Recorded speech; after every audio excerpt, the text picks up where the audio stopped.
정치 여담 본격적으로 시작해 보도록 하겠습니다. 오늘 정치권 또 사회부 기자들도 상당히 바쁠 수밖에 없을 것 같습니다. 고위공직자 범죄수사처 공수처가 이른바 고발사주 의혹과 관련해서 김웅 국민의힘 손준성 대구고검 검사의 사무실과 주거지 등을 전격적으로 압수수색했습니다. 특히 김웅 국민의힘 의원의 국회의원회관 사무실에는 야당 의원들과 지도부가 함께 찾아가서 이렇게 야당 의원을 상대로 한 수사는 정광석화처럼 하느냐, 이거야말로 기습 남침이다, 야당 탄압이다, 격렬하게 항의하는 일이 있었습니다.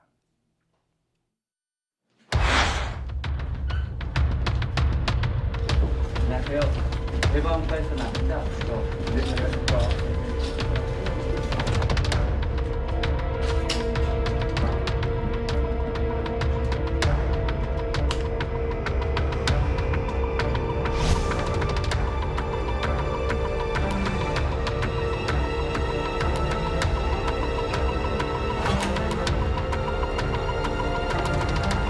현재 김웅 의원이 여기 출석해 있지 않고 또한 김웅 의원을 대리할 지금 변호인도 참석하지 않은 상태에서 이렇게 공수처가 압수수색도 보여주지 않은 상태에서 지금 진행한다는 것은 또 국민의힘으로서는 정치공세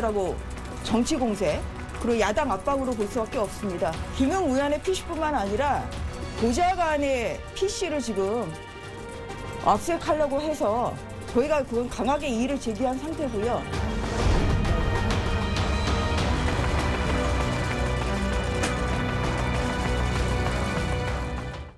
심각한 야당 탄압이라는 생각이 듭니다. 경위를 좀 더 살펴봐야 하겠지만 우리 당으로 들어온 공익 제보를 우리가 어떻게 처리하고 하는 것은 정당의 문제인 것이지 그게 공수처가 개입해야 될 사안이 결코 아닙니다. 야당이 제기한 문제들에 대해서는 지지부진하면서 세월을 늦추기만 하다가 여당 측에서 제기한 문제에 대해서는 전광석화처럼 기습 남침하듯이 하는 수사당국의 조처에 대해서 강력한 항의 뜻을 표합니다. 김기현 국민의힘 원내대표의 말이 상당히 강도가 세네요. 장경태 민주당 의원, 김은혜 국민의힘 의원과 함께 이야기를 나눠보도록 하겠습니다. 두 분 어서 오십시오. 안녕하세요. 안녕하십니까. 먼저 김은혜 의원께 질문을 드려야겠네요. 국민의힘은 상당히 격앙된 반응을 보입니다. 그러게요. 그 아침에 의원회관에 이제 수사관들이 들이닥쳤을 당시에 아마 김웅 의원은 현장에 없었던 것으로 전해지고 있고요. 아마 자택과 차량까지 압수수색 대상이었기 때문에 동시다발적으로 이뤄진 것 같습니다. 근데 이제 압수수색 보통 이제 절차라고 하는 건 본인이 승인을 하고 또 그 허락하에 진행되는 건데 그냥 들어간 것 같아요. 그런 면에서 물론 진실규명을 위해서 검찰 혹은 공수처 수사에 다 협조해야 된다는 게 야당의 입장이긴 합니다만 이런 식으로 모든 과정과 절차 없이 이렇게 급할 이유가 뭐가 있었는지에 대한 그런 문제 제기가 있었습니다. 과잉 수사의 이면이 어떤 건지 또 빅피처가 있는 건지 검찰과 공수처가 왜 이렇게 수사 경쟁을 하죠? 저는 한번 물어보고 싶어요. 예. 통상적으로 말이죠. 국회의원들 의원회관 사무실을 압수수색한다. 수사기관이 압수수색을 한다 그러면은 또 국회의장이나 국회 사무총장 쪽에 미리 사전에 연락을 해서 뭐 양해를 구하는 절차를 거쳐왔다 이런 얘기도 있는데 장경태 의원도 그런 얘기 들어보셨습니까? 이번에 그런 건 없었다는 거죠? 뭐 사안에 따라 좀 다른 것 같은데 저도 뭐 의장님의 허가를 받은지는 모르겠습니다만 어찌되었건 방금 전주 의원님께서 얘기하셨듯이 압수수색 영장을 제시하지 않은 건 아니고요. 해당 의원실의 총책임자인 보좌관에게 일단 제시한 것으로 보입니다. 그리고 이미 여러 가지 보도를 통해서 보셨겠지만 이 대화방을 삭제하라, 확인 즉시 대화방을 삭제하라는 김웅 의원의 말처럼 증거인멸에 이미 본인이 문제의 소지를 인식하고 있었고 증거인멸을 이미 시도한 사례가 있습니다. 그렇기 때문에 해당 이 사건에 대해서 발빠르게 공수처가 이 증거를 확보하기 위해서 노력했다라고 보여지고요. 지금 뭐 이 법무부 장관께서도 이야기하셨지만 사실 여러 가지 혐의가 있습니다. 뭐 개인정보보호법이나 공직선거법 위반뿐만 아니라 공무상 기밀 유출 혐의라든지 혹은 직권남용이라든지 국가공무원법 위반이라든지 뭐 다양한 형태의 지금 범죄 혐의가 성립되기 때문에 4월 3일과 4월 8일에 있었던 검찰로부터 만약 나온 게 만약 그 손준성 씨가 검사 손준성이 아닌 검찰의 뭐 서버를 턴 해커 손준성이 아닌 이상이야 손준성 검사로부터 만약 나온 자료다라고 했을 경우에는 김웅 의원을 통해서 미래통합당에 전달이 됐고 실제 4월 8일에 전달된 이 최강욱 의원에 대한 이 공직선거법 위반 고발건은 당 차원에서 고발된 사안이고요. 또 다른 사안은 당에서 고발하지 않았지만 소위 이 윤석열 전 총장의 부인과 장모에 대한 라든지 혹은 검언유착에 대한 부분은 법세련이라는 등의 여러 가지 극우단체를 통해서 고발이 이루어집니다. 그 이후에 그렇기 때문에 이 부분에 대한 증거인멸 우려가 명확하기 때문에 뭐 도주의 우려까지는 제가 보기엔 없습니다만 이 최소한의 어떤 증거를 확보하기 위한 공수처의 좀 발빠른 노력이 있었다고 봅니다. 뭐 사실 전 빠르다고 보지는 않는데요. 이미 저희가 여러 가지 혐의가 포착됐던 화요일과 수요일에 이미 가셨어도 됐지 않았을까 이런 생각이 듭니다. 예. 장경태 의원님께 여쭤보고 싶은데요. 지금 증거인멸이라고 말씀을 하셨는데 그럼 김웅 의원이 유죄가 있다고 벌써 단정을 지으시는 건가요? 뭐 일단은 김웅 의원의 이 텔방 대화록의 캡처만 확인했을 때는 이 문제의 소지가 있음을 인식하고는 있습니다. 이 해당 파일을 전달하면서 대화방을 삭제하라라는 얘기를 하시잖아요. 그렇기 때문에 본인이 분명히 문제의 소지가 있다고 보고요. 해당 지금 최강욱 의원 이 공직선거법 위반건 같은 경우는 이 손준성 씨로부터 받은 이 파일과 그리고 실제 미래통합당에서 작성했던 고발장 초안과 그리고 실제 고발로 이어졌던 고발장의 문구가 거의 일치합니다. 그렇기 때문에 이 부분에 대해서는 실제 지금 제가 보기엔 물론 이 김웅 의원에 대해서 확실하게 유죄라고 제가 뭐 사법기관 아닌 상태에서 말할 수는 없겠지만 분명한 것은 엄청난 폭탄을 가지고 있습니다. 그런데 김웅 의원의 기자회견 보셨겠지만 이 폭탄을 검찰에 던지기도 그렇고 또 국민의힘에 던지기도 그렇고 본인이 자폭하기도 그렇고 애매하게 아마 저는 무슨 얘기 하는지 모르겠더라고요. 솔직히 기자회견 아니, 보면서. 저도 그렇기 때문에 개인적으로 김웅 의원의 말씀 네네. 아니, 다 말씀하시죠. 끝나신 거예요? 네. 죄송해요. 김웅 의원의 기자회견에 대해서는 아쉬운 부분이 있어요. 왜냐하면 저희 국민의힘이나 국민들이 원하는 바는 똑같다고 생각합니다. 그건 진실규명이죠. 사실관계가 확인되면 적법하지 않은 부분이 있다고 하면 저희가 책임을 져야 될 일이고 그렇지 않다라고 한다면 공작의 차원에서 예전에 김대엽의 재연인가 그거는 그때 가서 또 따져볼 일이죠.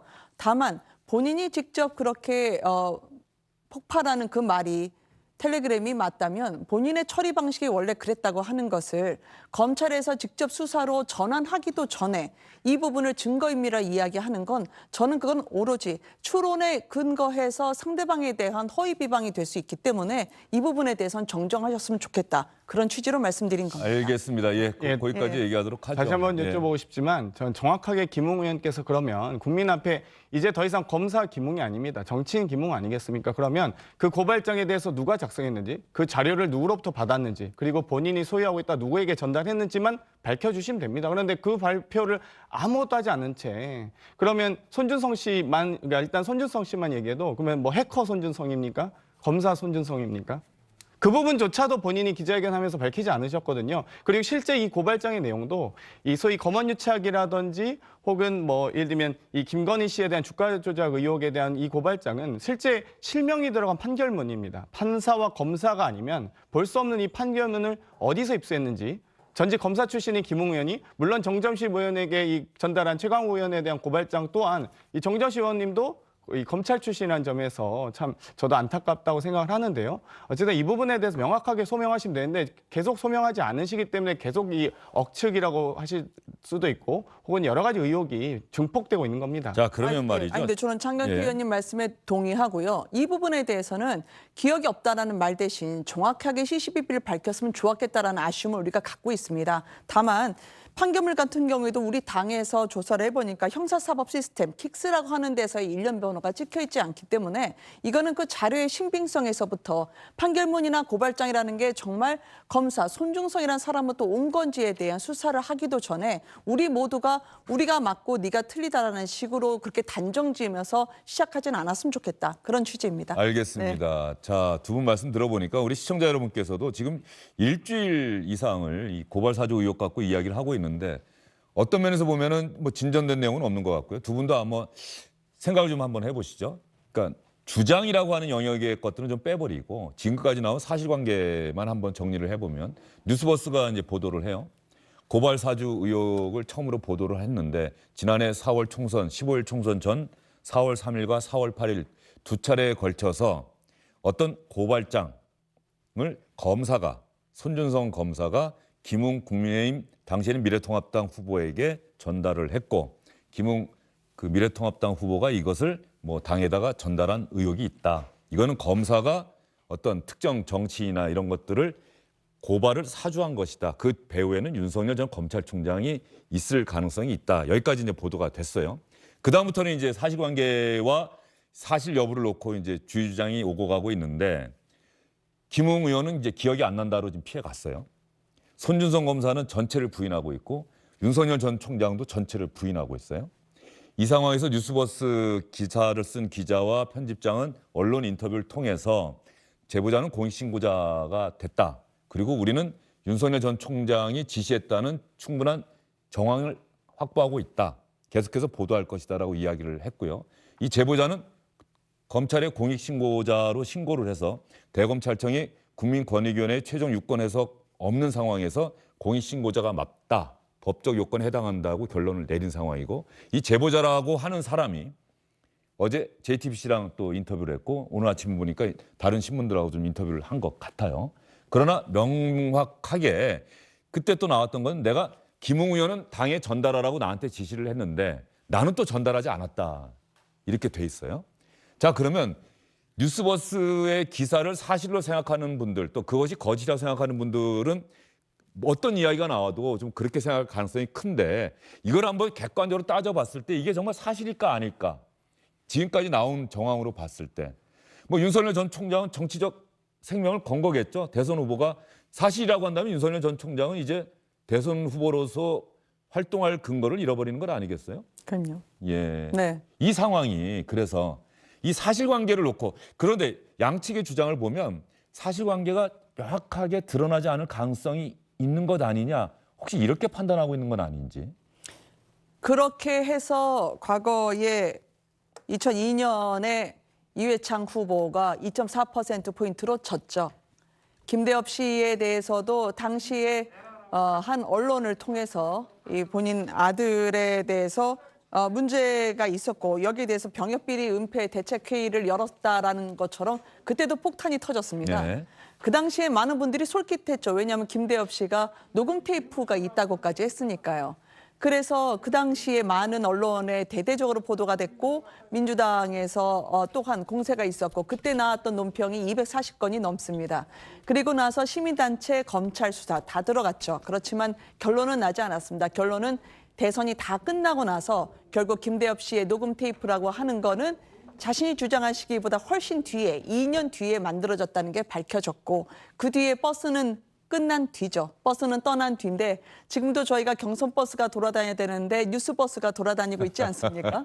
그러니까 그런 측면에서 보면 사실이 저희 국민의힘에겐 더 중요합니다. 그렇지만 이렇게 공수처와 검찰이 한데 달려들면서 사실은 온데간데 없이 장관은 뭔가 윤석열 후보와 송 검사하고 친한 것처럼 다 연막과 모든 연기 속에 실체가 사라지지 않을까라는 그런 두려움이 국민의힘에 있습니다. 그러면서 보면 윤석열이라는 이름만 등장하면 박범계 법무부 장관 또 민주당에서는 상당히 뭐라 그럴까요? 좀 예민한 반응을 보인다는 생각이 좀 들어요. 검찰총장으로 있을 때부터. 그게 아마 조국 사태 때부터 그렇게 됐겠죠. 이번에도 그 비판하는 강도가 아예 사실을 전제로 해서 계속 비판하지 않습니까? 사실관계. 법적 사실관계는 아직 수사가 끝나지 않았고 감찰도 끝나지 않았는데 민주당의 모든 논평은 사실을 전제로 해서 다 얘기하고 있잖아요.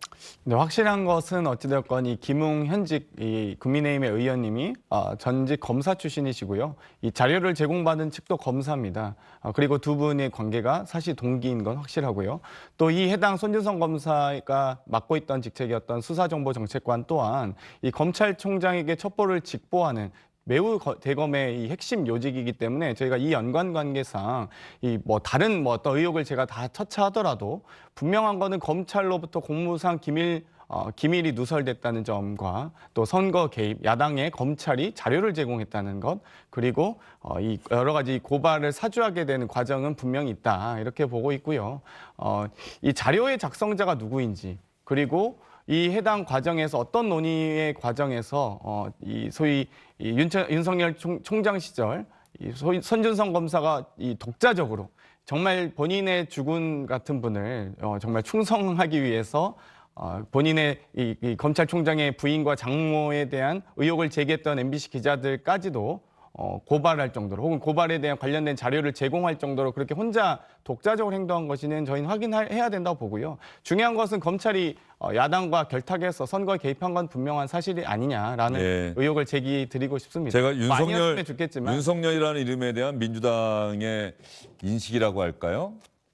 그 부분에 대한 질문을 드렸는데 장경태 의원은 어쨌든 또 김웅 의원과 손준성 검사의 관계 또 손준성 검사와 윤석열 전 총장의 관계에 대한 이야기로 답변을 직접 하지는 않으셨는데 제가 다시 한번 질문 드려볼게요. 그러니까 민주당은 윤석열이 싫은 거죠. 뭐 사실 그리고 이 사람은 저렇게 공직에 있을 자격이 없다고 생각하고 있는 거죠. 뭐 솔직히 말씀드리면 저는 윤석열 후보께서 그렇게 큰 뭐 대단히 위협적인 후보라고 생각하지 않습니다. 예. 개인적으로. 그래서 이 사안이 오히려 뭐 윤석열 후보에게 타격이 된다거나 타격이 되기 때문에 저희가 의혹을 제기한 부분은 아니고요. 기존에 있던 검찰이 선거를 개입한다든지 혹은 어떤 여러 가지 정치적 과정에 관여하려고 했던 모습들과 너무나 유사하고 닮아 있기 때문에 이 부분은 정말 일벌백계 해야 된다라는 생각이 듭니다. 예. 그 손준성 검사 관련해서 김은혜 의원도 혹시 기사를 보셨는지 모르겠습니다만 네. 그 손준성 검사가 윤석열 총장 사람이다 그러는데 오늘 윤석열 캠프에 있는 대변인 역할을 맡고 있는 사람들이 라디오 방송이나 인터뷰에 나가서 손준성 검사는 윤석열의 사람이라기보다는 추미애의 사람이다. 왜? 지난해 1월 인사 때 윤석열 전 총장이 유임을 요구했던 사람은 전 수사정보정책관이고 그 사람을 추미애 장관이 교체를 하면서 그 자리에 갖다 놓은 사람이 손준성 검사고 지금 문제가 된 지난해 4월 저 당시에는 그 손준성 검사와 윤석열 당시 총장이 함께 일한 지가 석 달도 채 안 된 시점이다. 이렇게 지금 또 반박하고 나섰더라고요. 제가 지금 선관위원 입장이기 때문에 그렇습니까? 네, 특정 예. 후보에 대해서 두둔할 수거나 특정 후보에 대해서 타박을 할 수 없는 입장이고요. 다만 기자분들 그리고 언론을 통해서 종합해 보면 당시에 손준성 검사는 오히려 윤석열 후보 사람이 아니라 윤석열 후보로부터 일명 인사에서 물을 먹으신 분이라는 통칭이 있더라고요. 왜냐하면 광주에 있다가 보통 서울로 올라갈 법한데 원주로 보내고 보니까 이분을 그 당시에 추미애 장관이 발탁을 해서 윤석열 총장 턱 밑으로 바로 넣었다는 말씀이시죠. 그렇게 되면 윤석열 총장이 그렇게 애지중지하고자 했던 사람이 있을지 모르겠는데 어쨌든 그 당시에 언론의 총평은 윤석열 총장의 수족을 자른 상태에서 다 묻고 나서 추미애 장관이 집어넣은 가장 최측근으로 불릴 수밖에 없는 자리에는 이 손준성 검사를 넣었기 때문에 이분이 어떻게 윤석열 사람이냐, 추미애 사람이었지라는 게 아마 윤석열 후보 측 주장이었던 것 같습니다. 예. 저는 전형적인 물타기라고 보는데요. 이 자리가 수사정보정책관이 매우 요직인 거는 부정하실 분이 없을 겁니다. 근데 2020년 2월 1일자로 손준성 검사가 수사정보정책관이 되는데 이 당시 총선 전에 검찰총장에게 첩보를 제공하는 이 핵심 요직에 과연 윤석열 총장이 그리고 뭐 신뢰할 만한 사람을 인선하지 않을 가능성 매우 낮다라고 봅니다. 예, 알겠습니다. 그 부분 관련해서는 분명했다니까요. 예, 박범계 법무장관이 조율을 하셨죠. 이 얘기도 말이죠. 나중에 사실관계 확인돼야 돼요. 박범계 네. 법무장관이 손준성 검사와 윤석열 전 총장의 관계는 우리가 생각하는 그 이상이다라고까지 공개적으로 얘기를 했기 때문에 그 부분에 대한 사실 여부도 뭐 윤석열 전 총장은 검사는 다 검사 스스로가 알아서 일하는 거지 누가 누구 사람이고 이렇게 일합니까라고 어제 기자회견 때 또 그렇게 얘기했던 기억이 나서 이것도 나중에 분명히 팩트 확인하셔야 됩니다, 여러분. 나중에 어떻게 드러나는지에 따라서 박범계 법무장관은 이미 공개적으로 특수한 관계다라고 이미 얘기를 한 것이고 윤석열 전 총장은 부인하고 있고 손준성 검사는 아직 거기에 대한 이야기는 안 하고 손준성 검사는 그냥 모조리 현재 부인하고 있는 상황이죠. 어제 대구 고검 청사 앞에서 한겨레 기자를 좀 만났는데 네. 그 한겨레 기자에게도 어쨌든 내가 지금까지 내놨던 입장 그대로다라는 취지로만 이야기를 했다라고 하는 거니까 자 답답한 게 있어요. 이 의혹을 해결해 줄 수 있는 세 사람이 있겠죠. 제보자, 김웅 의원, 손준성 검사. 지금 다 나왔는데 그 이야기가 다 나왔는데 그럼에도 불구하고 의혹은 명쾌하게 풀린 상태는 아닌 것 같다. 혹시 제 얘기가 맞습니까? 틀립니까? 어떻습니까? 그렇죠. 뭐 기자회견 보신 분들은 다 네. 아시겠지만 뭐 물론 이제 김웅 의원님이 내가 작성한 거다라고 했다가 누구한테 받았는지 누구한테 전달했는지 누가 작성했는지 확인할 방법이 없다고 하셨다가 또다시 내가 전달한 것 같다라는 식으로 뭐 물론 이제 이 여러 가지 3일과 8일은 다릅니다만 이 부분에서 자꾸 오락가락한 이 기자회견을 하는 과정에서 그렇다고 해서 또 이 정확하게 뭐 본인이 했다 혹은 내가 여기까지 했고 어떤 거는 뭐 기억이 안 난다 이렇게 명확하게 이야기하시진 않았어요. 그렇기 때문에 애매하게 이 소위 법적 책임을 면책할 만큼 저는 매우 잘 빠져나가신 기자회견이라고 봅니다. 예, 알겠습니다. 자, 제보자가 언론과의 인터뷰를 하기 시작했는데 저희는 아직 그 제보자가 누군지 잘 모르겠습니다.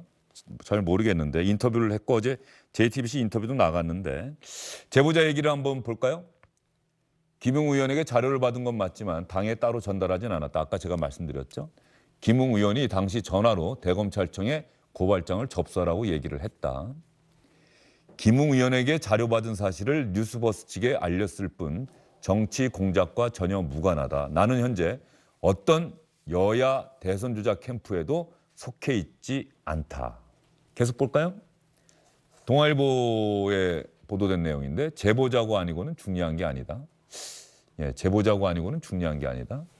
중앙일보 제보자인지는 이야기할 수 없다. 예, 이렇게 나가고 있습니다. 뭐 다음 얘기. 그런데 말이죠. 어젠가 그제 그 SNS에 글을 올리긴 했는데 현재 이름까지 막 거론되고 있고 또 아마 일부 언론에서는 이름까지도 아마 다 공개한 것 같은데 저희는 좀 조심스러워서 이름을 얘기를 안 하겠습니다. 근데 자신의 SNS에 김웅 의원, 윤석열 전 총장 명예훼손으로 내가 대응하겠다. 그런데 그 글을 가만히 보면 저는 제보자가 아닙니다는 얘기는 또 없더라고요. 보셨죠? SNS 글. 저도 역시 이분에 대한 실명을 이야기하지 않겠습니다만 이분이 좀 정확하게 말씀을 해주셨으면 좋겠어요. 언론에 나오실 때마다 말이 조금씩 달라지고 있다는 느낌을 많은 분들이 받는데요. 이분이 본인이 당초에 언론에 인터뷰를 했을 때는 나는 제보자가 아니다라고 얘기하셨다가 또 그 뒤에는 제보자인지 아닌지는 중요하지 않다라고 이야기를 하시고 또 SNS 상에서는 내가 제보자인 것처럼 하시는데 명예훼손을 당했다고 하는데 어떤 게 명예훼손이냐라고 하면 또 특정이 안 돼요. 그러니까 나를 제보자로 봐달라는 건지 제보자가 아닐 수 있지만 봐달라고 하는 건지 이 헛갈리는 건 사실규명에 도움이 안 됩니다. 그래서 모든 국민을 위해서라도 제보자인지 아닌지 분명히 말씀하셔서 우리가 진실을 알아가는데 좀 도움을 주셨으면 좋겠다라는 생각이 듭니다. 예, 자 그러면 이 제보자와 관련해서요. 어제 국회 예결특위에서도 상당한 질문과 답변이 오고 갔습니다. 국민의힘 곽상도 의원과 박범계 장관 얘기 한번 먼저 들어보도록 하겠습니다. 전 씨라고 하는 분이 고발 사주 의혹의 제보자로 지금 지목이 되고 있는데 이분이 입장문을 냈다고 합니다. 이 부분에 대해서 장관께서 확인을 좀 해주시기 바랍니다. 어떤 부분을 확인을? 이 제보자인지 아닌 본인이 아니라고 하니까요. 아닌 게 맞는지. 글쎄 뭐 제가 그걸 확인할 권한이 있는지 모르겠습니다. 국민들이나 당사자한테도 아니라고 분명히 정리를 하는 게 좋지 않습니까? 글쎄요 뭐 좀 납득이 되지 않습니다. 저 사건의 핵심은 저 분쟁이 저는 핵심이 아니라고 생각합니다. 진상규명으로 밝힐 사안이라고 생각합니다. 자, 진상규명, 대검 감찰도 속도를 낼 수밖에 없을 것 같습니다. 공수처가 수사를 사실상 시작을 했고 검찰은 공수처 수사에는 협조를 하겠다. 그러면 감찰에도 속도를 내야 하기 때문에 조만간에 감찰 결과가 나올지는 모르겠습니다. 이 제보자 관련한 이야기 여러분께 해드리는데 제보자, 공익신고자 맞다. 권익위원회는 그 권한은 우리에게 있다. 왜 검찰이 그런 얘기를 하느냐. 어쨌든 공익신고자 요건을 갖췄다라고 대검은 이야기를 하고 있는데 국민권익위원장 지금 상황에서 나중에 공익신고자로 권익위원회가 결론 내리게 되면 지금 현재 상황에서 이 제보자의 신원을 추론할 수 있는 그런 얘기를 하는 사람들도 모두 형사처벌 대상이 될 수 있다. 조심해야 된다. 이런 얘기도 했습니다. 접수한 데서 이렇게 그 제보자에 대해서 공익신고자로 판정을 내리고 결정을 한 사례가 있었습니까? 대검이 왜 이런 권익 권한을 침해하는 결정을 했는지 그 이유를 한번 생각해 보셨습니까? 대검에서는 공익신고 요건에 한다고 판단을 한 것 같고요. 그 부분은 충분히 친고 접수 기관에서 할 수 있는 일입니다. 발표를 한 이유는 추측근데 요건을 구비한 제보가 대검에 접수된 그런 사실을 알려서 만약에 추후에 공익 신고자로 확정이 되면 신고 시점부터 보호 조치가 작동을 합니다.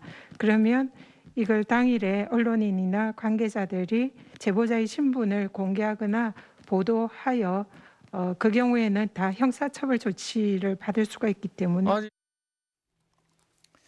예, 전현희 국민권익위원장의 이야기도 들어보셨습니다. 지금 김웅 의원은 아마 압수수색이 좀 늦게 현장에 도착을 해서 택시를 타고 뭐 도착했다는 얘기도 있고 아마 차량도 뺏겼을 겁니다. 차량도 압수수색 대상이 어쩜 있어서 그랬을 말이죠. 수 있습니다. 예. 네. 상당히 강하게 항의를 했는데 어쨌든 김웅 의원실에서 기자들에게 강조한 거는 저는 피의자 신분 아닙니다. 확인해 봤더니 사건 관계인 참고인 신분으로 맞습니다. 압수수색 대상에 오른 거다라고 이야기를 해서 일부 언론에서 피의자 신분이라고 하는 것은 사실이 아니다라고 얘기를 했고요. 현재 손준성 검사는 아마 입건이 된 걸로. 네, 그렇게 아마 나왔죠. 그 고발이 됐죠. 그래서 사세행위라는 곳에서 예. 공수처에게 고발을 했을 때 그 고발장 안에 김웅 의원은 없었죠. 그러니까 참고인 신분이 맞는 것 같은데 이렇게 참고인 신분의 대대적인 압수수색을 했던 전례도 저는 거의 본 적이 없는 것 같습니다. 이 공수처가 이렇게 단도직입적으로 적극적으로 나온 경우가 이거 외에도 또 있었죠. 왜냐하면 그 당시에 이성윤 지검장이 국기문란 혐의로 수사를 받고 있는 피의자 신분이었는데 예. 그 당시 김진욱 공수처장이 자신의 관용차를 피의자에게 의전용으로 제시했었잖아요. 그래서 그 당시 피의자에게 조서도 받지 않았고 보내드렸죠. 이런 식으로 의전을 했던 공수처가 참고인에 대한 대대적인 압수수색은 어떤 의도인지 그리고 대검과 어떤 역할 분담이 돼 있는지 굉장히 궁금하고요. 사실 이런 상황이 터질 때 많은 국민들에게 오히려 저희가 죄송합니다. 시시비비가 빨리 가려졌으면 네. 이런 혼란이 더 이어지지 않았을 텐데 이럴 때는 항상 거짓과 사실이 적절하게 섞여져 있어요. 그리고 공익 제보자 혹은 공익 신고자라고 하는 분들도 예전에 이제 윤지호 씨 기억하시면 알 텐데요. 이게 정치적 의혹 제기냐 아니면 정말 진실의 문제냐라고 했을 때 공익신고자 과거에 당국이 실수를 많이 했죠. 저는 이 부분에는 제보자가 자신이 있다면 어떤 분인지 모르겠지만 장막 뒤에 숨어서 선의 피해자를 만들지 말고 당당하게 본인이 이 공익신고에 자신이 있는지 한번 되새겨 봤으면 좋겠다라고 생각을 합니다. 예, 알겠습니다. 그 핵심만 한번 간단하게 정리를 해보죠. 핵심이 뭘까요? 고발장. 이거 손준성 검사가 쓴 거 맞느냐 안 맞느냐. 그렇죠? 작성했다 안 했다. 그렇죠. 그리고 이걸 손준성 검사가 김웅 의원에게 전달했느냐 안 했느냐. 또 김웅 의원은 이걸 제보자에게 전달했느냐 안 했느냐. 그 뭐라고 지시했느냐 안 했느냐. 그리고 제보자는 안 했다 그랬어요. 당에다 전달을 안 했다 그랬거든요. 그러면 이게 없었던 건데 지난해 8월엔가 정점식 의원이 뭔가 또 고발장을 최강욱 의원 상대로 한 고발장을 제출했는데 그 초안을 정점식 의원이 당직자한테 줬다는 거고 그 초안을 가만히 봤더니 이 당시 지금 문제가 되고 있는 4월 3일과 8일 중에 8일에 있는 고발장의 내용과 대단히 유사하다. 이런 것들 다 밝혀져야 되겠죠. 또 하나 4월 3일 고발장을 또 가만히 봤더니 4월 3일 당일에 작성하기에는 도저히 믿겨지지 않는 그 이후에 사실관계가 드러나거나 어떤 언론에 보도가 된 내용이 4월 3일 고발장에도 들어가 있다. 그래서 좀 이상하다는 얘기도 있고 말이죠. 네. 이런 부분들을 그러니까 핵심이 이런 부분들인데 그걸 참 속 시원하게 왜 빨리 밝히지 못할까 하는 좀 답답함이 있어요. 일단 그 국민의힘의 진상조사단에서 이제 파악하고 있기로는요. 일단 제보자라는 분이 한 종편에서 인터뷰를 하셨더라고요. 말씀처럼 당에 이 고발장이라는 걸 전달하지 않았다면 그 고발장은 도대체 어디로 간 건가요? 말씀하신 것처럼 지금 정정식 의원을 통해서 뭔가 당에서 만들었다면 그럼 당에 놓지 않은 상태에서 정정식 의원은 또 어디서 그걸 가져왔다는 거죠. 이게 앞뒤가 맞지 않기 때문에 이거는 전체 주장의 신빙성 자체가 흔들릴 수가 있습니다. 그래서 이 부분, 즉 유통 경로와 제보자의 자료의 신빙성에 대해서 저는 꼭 조사가 선행됐으면 좋겠다 생각을 하고요. 보통 이렇게 공수처가 뛰고 대검이 뛰려면 자료가 맞는 자료냐, 그리고 제보자로부터 조사를 받았느냐, 그 부분이 선행돼야 되는데 제보자가 조사를 받았다는 얘기를 저는 들어본 적이 없습니다.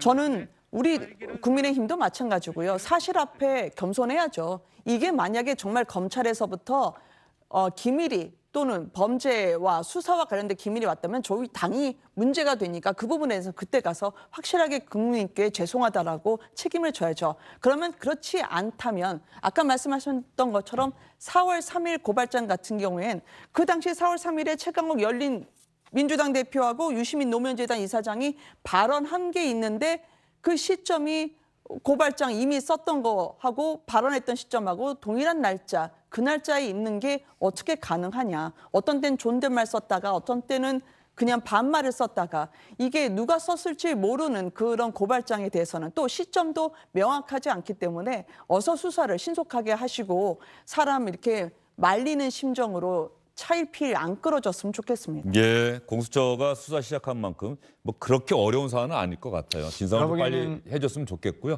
김은혜 의원이 마지막으로 길게 말씀하셨으니까 우리 장경태 의원께도 말씀. 제가 보기엔 작성자와 전달자는 한 분이 아닐 것으로 예상이 됩니다. 그러니까 예를 들면 지금 4월 3일 날 온 고발장 2건과 8일 날 온 고발장 1건에 대한 내용 중에서 제가 명확하게 거의 이제 진실로 들어가고 있는 것은 4월 8일 고발장 최강욱 대표에 대한 이 공직선거법 위반 건입니다. 그런데 분명히 손준성 씨로부터 김웅 의원 그리고 미래통합당의 누군가 이 전달자에게 전달돼서 이 정정식 의원에게 전달되고 그의 이 소위 법률자문위원을 통해서 고발 절차가 이루어지지 않습니까? 그러면 이 김웅 의원과 이 정정식 의원 사이에 누구냐, 이 전달자. 예를 들면 방금 제보자라고 주장하신 분께서는 본인은 본인이 듣기엔 김웅 의원이 바로 대검에 고발하라고 했다. 뭐 소위 이 고발 척까지 특정해서 지목하기도 했습니다만 그 제보자가 받은 고발장은 대검으로 갈 예정이었던 거고요. 정정식 의원이 받은 고발장 그럼 누구로부터 전달받았는지 이 부분에 대한 수사가 만약 이루어진다면 저는 분명히 진실은 규명될 수 있다고 보고요. 또 해당 전달받았던 김웅 의원이 전달받았던 이 손준성 씨가 우리가 말하는 검사 손준성이냐 아니냐도 지금 뭐 의혹이라고 주장하시고 계시기 때문에 만약 검사로부터 4월 15일 총선 전에 일주일여 전에 이 선거 개입의 여지가 있었다면 이 의혹이 진실로 드러날 경우에는 아마 손준성 씨는 엄청난 형사적 처벌을 받을 겁니다. 아시겠지만 이 검찰과 경찰은 이 선거에 개입을 하거나 문제 삼을 시에는 무조건 징역형입니다. 거의 뭐 아주 강력하게 처벌받기 때문에 만약 이 폭탄을 아마 김웅 의원도 고민하고 계실 겁니다. 이 폭탄을 나는 국민의힘에 전달했고 난 모르겠다라고 하면 국민의힘이 책임을 지셔야 될 거고요. 난 검찰로 받은 자료다라고 하면 본인의 사시동기인 손준성 씨가 엄청난 처벌을 받으실 거고요. 손준성 씨가 다 모두가 뒤집어쓰기 자기가 뭐 왜 뒤집어써야 되냐라고 억울하실 수 있으면 그 윗선을 또 진술하실 수도 있겠죠. 그러니까 이 폭탄을 과연 누가 만들었는지 가장 중요하다고 볼 수 있습니다. 알겠습니다. 공수처가 대검 감찰관이 해야 될 일이 바로 이겁니다. 빨리 사실관계를 국민 앞에 제시를 해줘야 되고 그 사실관계가 드러난다고 해도 제가 걱정되는 건 사실관계가 그렇게 밝힌다고 해도 그 사실관계와 다른 생각을 가지고 있는 정파가 과연 그거를 또 수용을 할지 이 부분은 또 전혀 별개의 문제일 것 같은데 일단 전제 조건은 사실관계를 빨리 수사기관에서 밝혀야 된다 이런 생각이 듭니다. 이 이야기 여기까지 하도록 하고요. 안녕하십니까, 주영진입니다. 더 많은 뉴스와 라이브 이벤트를 보고 싶으시다면 화면 오른쪽을 눌러서 구독해 주시기 바랍니다. 저희 SBS 앱을 다운로드 받으시면 뉴스 속보 알림도 받아보실 수 있습니다. 텔레비전으로도 SBS 뉴스, 유튜브로도 SBS 뉴스 잊지 마시기 바랍니다.